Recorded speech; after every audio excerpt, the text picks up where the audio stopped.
RTI Live News. Ask for right. నమస్తే, welcome to RJ live news. Nagar Kurnool జిల్లా తెలకపల్లి ప్రాథమిక ఆరోగ్య కేంద్రాన్ని కలెక్టర్ బాదావత్ సంతోష్ ఆకస్మికంగా తనిఖీ చేశారు. ప్రభుత్వ ఆసుపత్రులపై ప్రజలకు నమ్మకం కల్పించేలా కలెక్టర్ స్వయంగా తన రక్తపోటు పరీక్ష నిర్వహించుకున్నారు. ప్రాథమిక ఆరోగ్య కేంద్రానికి వచ్చే ప్రజల ఆరోగ్యం పట్ల వైద్యులు మెరుగైన సేవలు అందించాలని కలెక్టర్ ఆదేశించారు. కలెక్టర్ సందర్శించిన సమయంలో డాక్టర్ అందుబాటులో లేకపోవడంతో ఆగ్రహం వ్యక్తం చేశారు.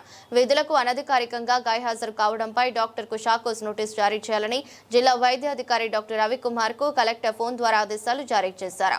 ప్రాథమిక ఆరోగ్య కేంద్రాలలో పనిచేసే వైద్యులు ప్రజలకు అందుబాటులో ఉండి మెరుగైన వైద్య సేవలు అందించాలన్నారు. పిహెచ్సిలలో గర్భవతులకు అన్ని వసతులు కల్పించి డెలివరీల సంఖ్య పెంచాలని, ప్రతి ఒక్కరికి ప్రభుత్వ ఆసుపత్రిలో సుఖ ప్రసవం అయ్యేలా చూడాలని కలెక్టర్ ఆదేశించారు.